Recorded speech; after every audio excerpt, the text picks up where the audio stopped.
더마카와 함께 시선 집중의 문을 열겠습니다. 어서 오세요. 네, 안녕하세요. 더마카입니다. 호랑이님이 처음으로 댓글 달아봅니다. 항상 출근길 라디오로 듣고 출근했는데 오늘은 버스 타고 출근합니다. 라고 해주셨는데 네.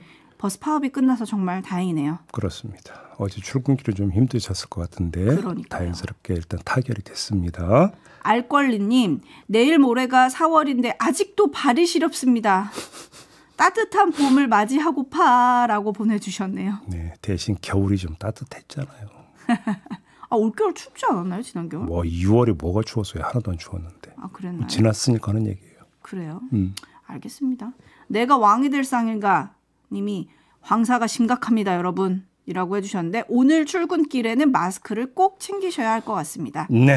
제이비도 마스크 꼭 쓰고 다니세요. 제가 좀 목 상태가 약간 안 좋습니다. 미리 좀 양해를 좀 구하도록 하겠습니다. 네, 그리고 나라사랑님, 우리 동네 사전투표소에서 카메라가 발견됐다는 뉴스가 나왔습니다. 불안합니다 라고 하셨는데 이 뉴스 전해드릴까요?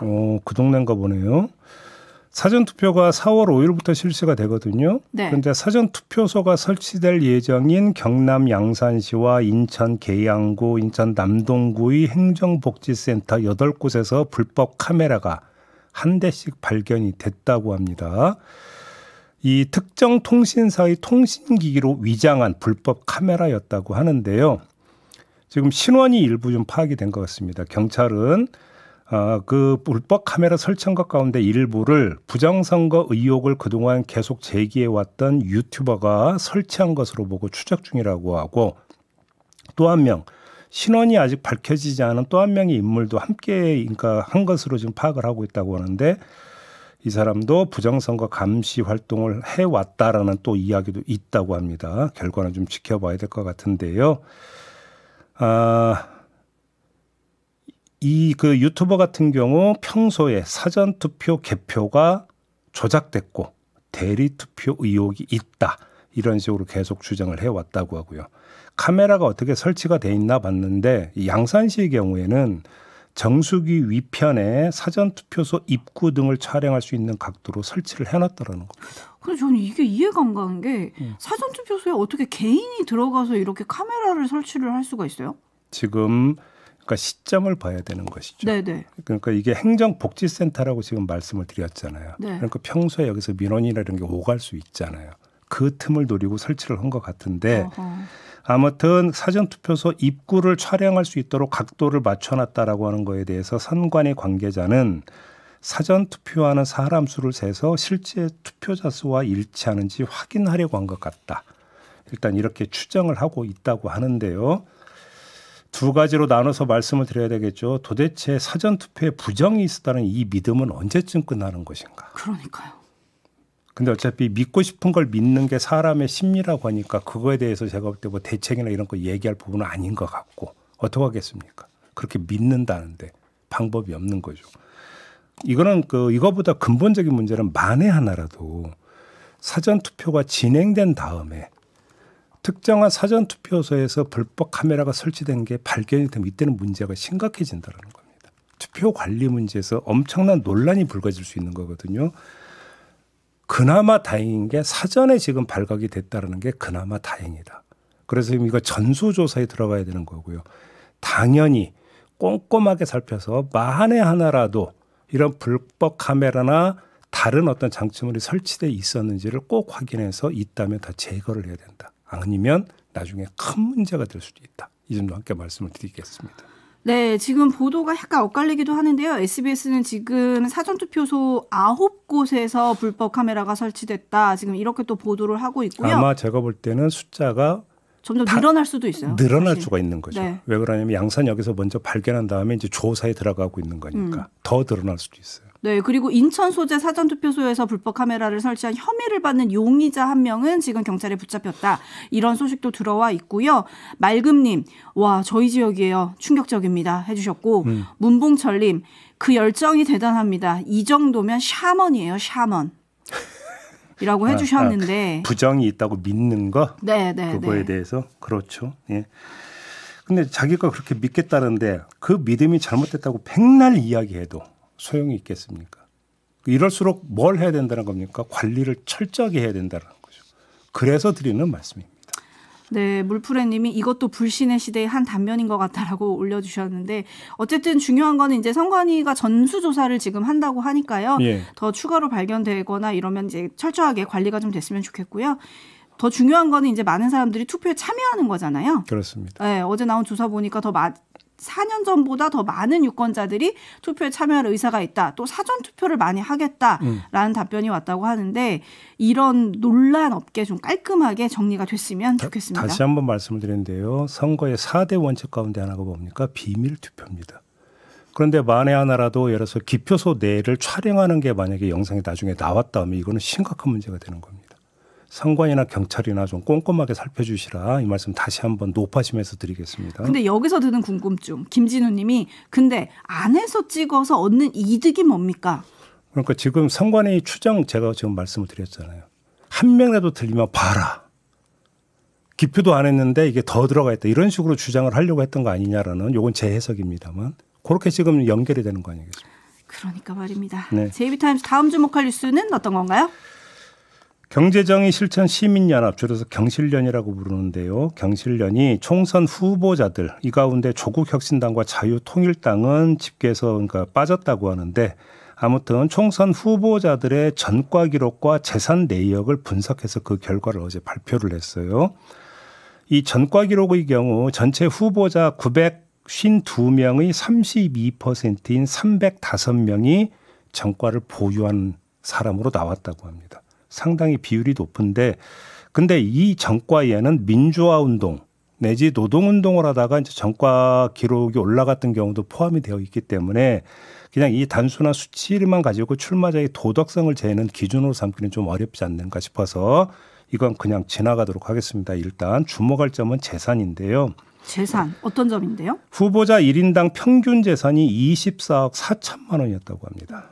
2023년 기준으로 국민 가구당 평균 재산이 5억 3천만 원이니까 이것의 5배에 해당이 된다고 하고요. 4년 전인 21대 총선 때의 후보자들의 평균 재산이 15억이었거든요. 이거보다 10억이 더 많다.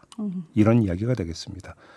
정당별로는 국민의힘과 국민의 미래 후보를 합쳐서 45억 6천만 원 평균 재산이 더불어민주당과 더불어민주연합 후보자의 경우에 18억 5천만 원, 개혁신당 후보자는 13억 5천만 원, 새로운 미래 후보자는 13억 3천만 원이었고 하고요. 녹색정의당 후보자는 평균 재산이 4억 6천만 원이었다고 합니다.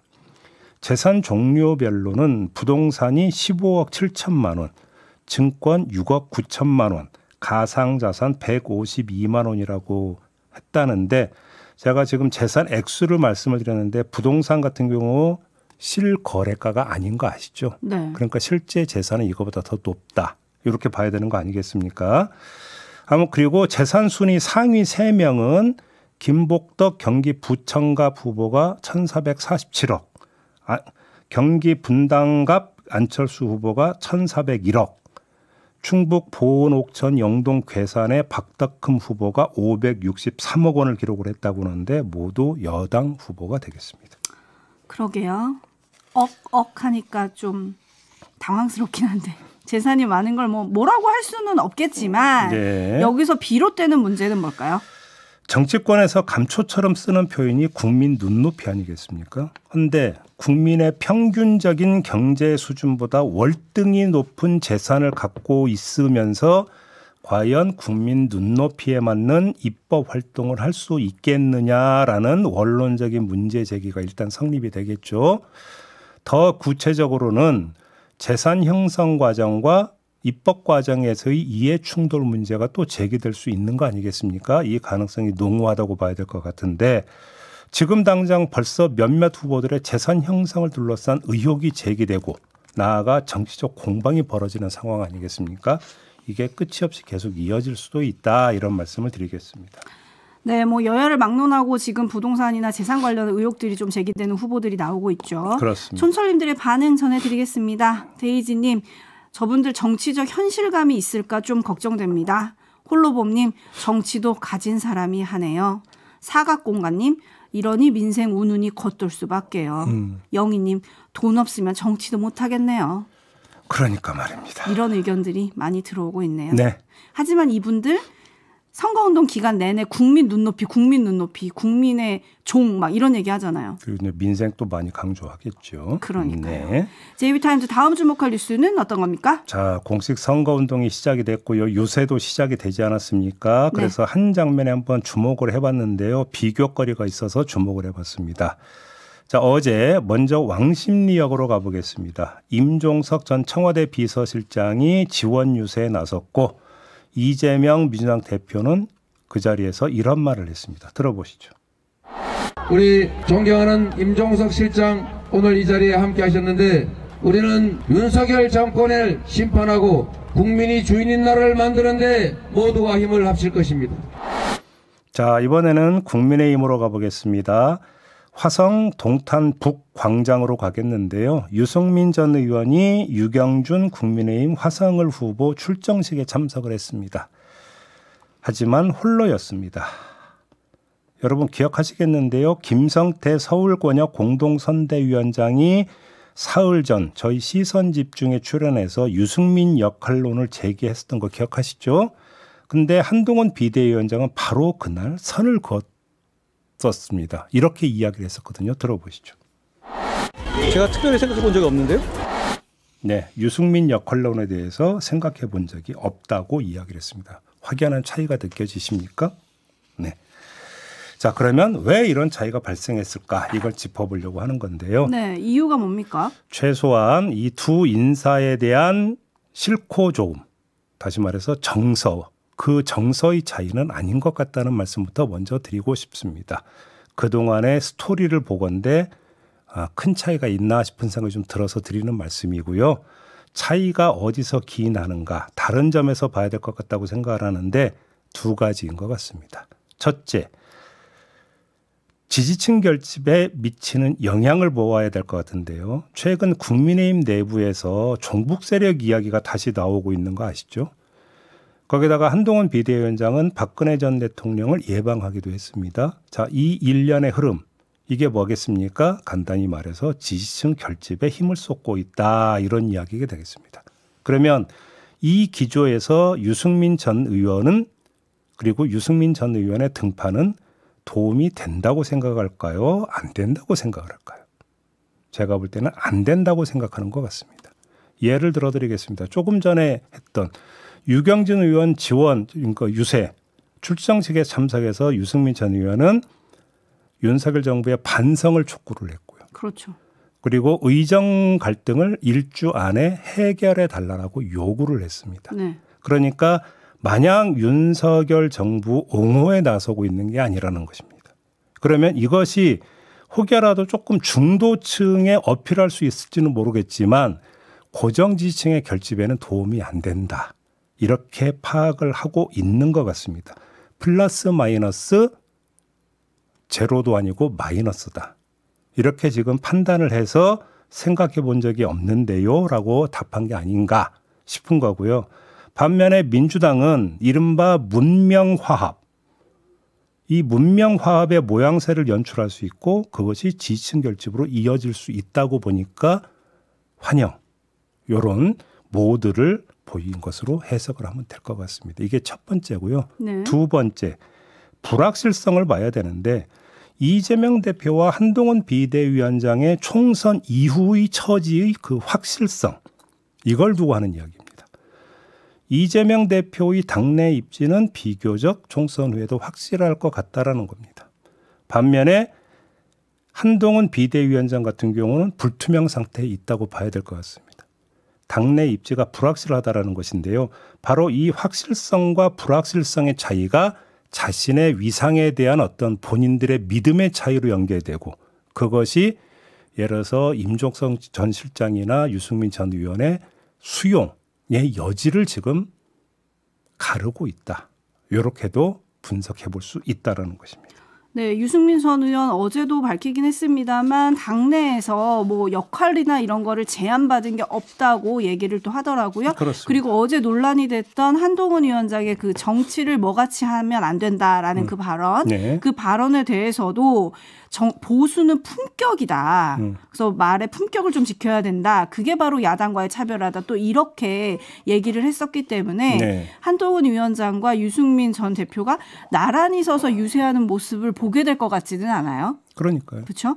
근데 이 차이가 어떤 결과를 만들 것이냐 이것도 궁금한데 한편 이런 거에 주목하는 기사도 있더라고요. 올드보이들을 전면에 내세운 민주당과 네. 올드보이들을 패싱한 국민의힘을 비교한 보도도 있었거든요. 네. 그러니까 민주당 같은 경우는 이해찬, 김부겸 전 총리가 상임 공동 선대위원장으로 나섰잖아요. 네. 근데 한동훈 비대위원장은 원톱이고 여기에 김무성 전 의원이나 황교안 전 총리 같은 원로들의 지원도 전혀 없습니다. 네. 둘 분 다 당에서 어떤 역할도 제안받지 못했다고 밝혔거든요. 네. 이것도 비슷한 차이인가요, 그러면? 여기서 이제 제가 조금 전에 두 개의 차이의 그 기원을 말씀을 드리지 않았습니까? 그거에 기초한다면 공통점은 있습니다. 국민의힘에서의 김무성, 황교안의 존재와 민주당에서의 이해찬, 김부겸의 존재에서의 그러니까 공통점은 뭐냐? 대표의 당내 입지에 미치는 영향이 없다라는 점에서는 같습니다. 그렇지 않습니까? 그러면 표를 긁어 모으는 데 있어서 도움이 되느냐 이 부분에 있어서는 차이가 있는 것 같습니다. 국민의힘에서는 별로 도움이 안 된다고 보고 있는 것 같습니다.